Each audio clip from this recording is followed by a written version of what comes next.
Selamat sore pemirsa, hari ini Minggu 3 September 2006, saya Bonardo Ritonan kembali menjumpai Anda dalam Sorotan Utama. Selama 30 menit ke depan, Sorotan Utama hadir dengan beragam informasi menarik yang telah dihimpun tim redaksi kami. Pemirsa, kita ikuti Sorotan Utama selengkapnya.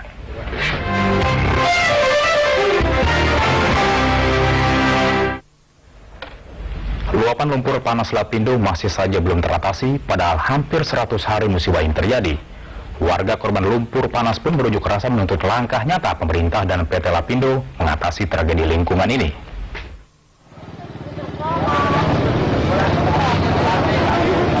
Jika saja ada penghargaan bagi warga paling sabar, tentu masyarakat Sidoarjo, Jawa Timur menjadi pemenangnya.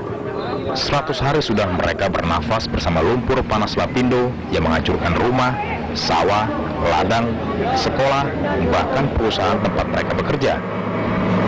Meski sepekan terakhir mereka telah berunjuk rasa, namun masyarakat korban lumpur ini hanya pasrah melihat kehidupannya hancur bersama lumpur, sementara pemerintah, Lapindo, dan instansi terkait tak mampu berbuat apapun selama 100 hari ini. Bahkan kesal soal penanganan luapan lumpur yang belum menampakkan hasil, warga Kedung Bendo, Tanggulangin, Sidoarjo, Jawa Timur berinisiatif menyelenggarakan sayembara berhadiah bagi siapa saja yang mampu menghentikan semburan lumpur panas itu. Lumpur panas Lapindo selain menyengsarakan jutaan warga Jawa Timur, juga menyusahkan PT Jasa Marga. Sebagai pengelola jalan tol Surabaya Gempol, Jasa Marga telah mengucurkan dana miliaran rupiah guna perbaikan ruas jalan selain juga menderita kerugian tak ternilai. Jebolnya tanggul di berbagai lokasi menyebabkan jalan tol harus buka tutup setiap hari. Hingga kini, jalan tol belum terbebas dari genangan lumpur panas. Genangan lumpur masih sekitar 30 cm di ruas tol jalur Gempol Surabaya. Ketinggian lumpur panas di jalur Surabaya Gempol lebih tipis, hanya sekitar 10 cm. Luapan lumpur di jalur B langsung mengalir ke persawahan di seberang jalan tol, yaitu Desa Penongo. Luapan lumpur ke persawahan tersebut memicu unjuk rasa warga. Jumat lalu, 500 warga dari desa-desa yang digenangi lumpur mengamuk dan membakar tenda pompa air di dekat Kali Porong. Warga mengaku cemas terhadap luapan lumpur yang mengancam sawah dan rumah mereka. Semalam aksi serupa juga terjadi di ruas tol hingga Jasa Marga kembali menutup jalan tol Surabaya Gempol. Di lapangan, anggota TNI terus memandu truk-truk urukan pasir batu atau sirtu menutup laju lumpur ke jalan tol. Mereka juga mempertebal dan melebarkan tanggul agar tidak jebol. Tekanan luapan lumpur dari sumber semburan dengan debit sekitar 50.000 meter kubik per hari masih mengancam pertahanan tanggul. Sementara penyidik Satuan Pidana Tertentu Direktorat Reserse Kriminal Polda Jatim kembali menetapkan 3 tersangka baru dalam kasus semburan lumpur Lapindo. Mereka dari PT 3 Musim Mas Jaya, rekanan PT Medici Citra Nusa yang bertugas melakukan pengeboran. Penetapan tersangka baru itu menambah daftar tersangka banjir lumpur Lapindo menjadi 12 orang. Sebelumnya polisi sudah menetapkan 9 orang tersangka. Bagi warga Sidoarjo, mereka tidak peduli lagi siapa yang bersalah atau tidak.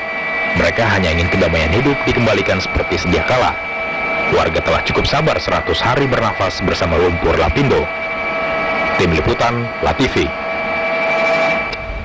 Berbagai cara dilakukan untuk menghentikan semburan lumpur di Porong Sidoarjo. Selain teknologi terkini, beberapa lapisan masyarakat pun memilih cara alternatif, yaitu langkah spiritual. Menurut salah satu tokoh paranormal, Nursena Utomo, dirinya mendapat informasi cara menghentikan semburan lumpur Lapindo melalui upaya spiritual. Jadi begini, mengenai penyelesaian Lapindo, sesuai dengan hasil ritual saya, pada waktu lumpur belum begitu tinggi dan belum mengganas, bahwa ada suara ibu kehidupan di tempat tersebut yang menginginkan adanya publikasi peradaban terhadap bangsa ini dan dunia. Di situ menyebutkan bahwa Lapindo ini sebagai ciri muaknya ibu kehidupan, karena memang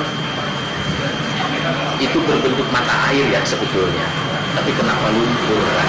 Nah, lumpur itu sendirilah yang menandakan muaknya apa yang dikatakan ibu kehidupan atau mata air tersebut.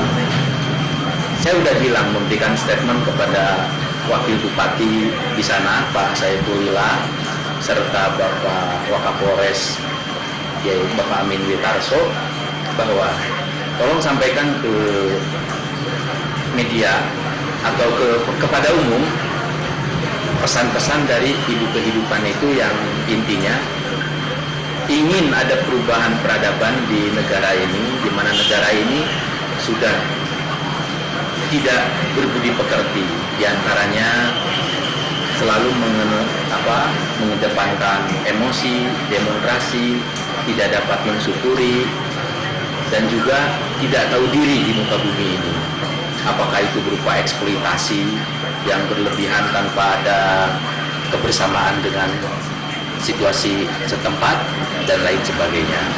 Nah, apabila tidak dikumandangkan pernyataan ini, maka saya beri statement kembali kepada mereka yang menyuruh saya ritual di sana. Teknologi pun tidak akan bisa mengatasi fenomena alam ini atau bencana ini. Nah, lalu saya melihat lalu mendengarkan, lalu menunggu. Ternyata berita itu tidak dikumandangkan. Maka lumpur semakin mengganas seperti ini. Jadi sewaktu saya ritual tersebut, saya tidak menyanggupi untuk menutup langsung karena ada pesan-pesan spiritual seperti ini dari dunia timur, ya dunia kita lah. Nah, insya Allah kalau statement ini telah dikumandangkan dan telah diakui, telah didengar oleh seluruh pihak-pihak peradaban, maka jaminan dari ibu kehidupan itu sendiri, lumpur ini akan berhenti dengan sendirinya, dan tentunya tidak lepas dari penanganan teknis di lapangan. Tapi selama ini telah terbukti 3 kali penanganan teknis gagal, maka alternatif yang memang harus kita akui, ya statement saya ini mohon diperhatikan. Ya di sini saya tanpa mengurangi rasa hormat kepada seluruh praktisi spiritual, ini hanya kabar dari hasil ritual saya di Sidoarjo pada tempo hari. Adapun solusi selanjutnya, memang saya diberitahu bagaimana penyelesaian Lapindo saat ini dilihat dari kacamata spiritual maupun akal, yaitu teknis. Di situ apabila saya dapat bertemu dengan pemegang otoritas langsung Lapindo, maka saya akan berikan rumusan-rumusan tersebut, sehingga rumusan tersebut bisa menjamin arah penyelesaian dari bencana ini.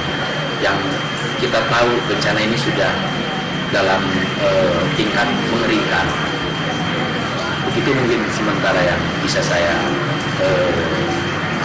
sampaikan kepada halayak maupun kepada komponen-komponen kepentingan terhadap penyelesaian bencana ini. Otoritas Indonesia, kalau ketemu otoritas Lapindo itu sendiri, tanpa ketemu otoritas Lapindo itu sendiri, tidak akan bicara solusi dan rumusan itu, menyebarkan pesan ibu kehidupan ini agar bencana ini cepat terhenti, tanpa kita harus berpikir yang lain-lain lah, tanpa kita harus berpikir yang lain-lain. Ayo aja sama-sama. Dan itu saya akan sekali lagi, statement saya ini mahal. Artinya saya berani menyatakan teknologi tidak akan mampu menangani hal ini, dan nyatanya sekarang benar. Coba kalau ternyata mampu, nah, pertama saya harus kembali ke Lapindo untuk laporan secara batin. Yang kedua, saya langsung memimpin teknis daripada penanganan Lapindo itu sendiri. Jadi mohon dicatat bahwa penyelesaian Lapindo ini tetap memerlukan etika spiritual untuk penyelesaiannya, karena logika dan teknologi sudah tidak akan mampu lagi. Dan mohon ini bisa dimengerti oleh berbagai elemen ataupun berbagai kepentingan masyarakat atau komponen-komponen bangsa terhadap kasus ini. Ini kasus bersama. ini kasus peringatan etika dan kasus peringatan peradaban. Itu mungkin.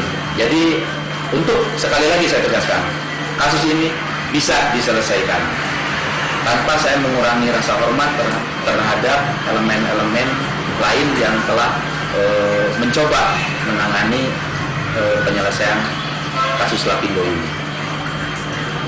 Akademisi sudah, agamis sudah, nasionalis sudah, nah tinggal spiritualis ini.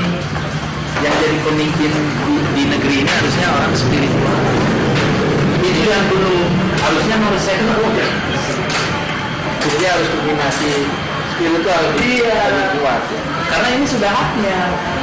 Makanya saya menyarankan ke Pak SBY untuk dominan sebagai seorang spiritualis.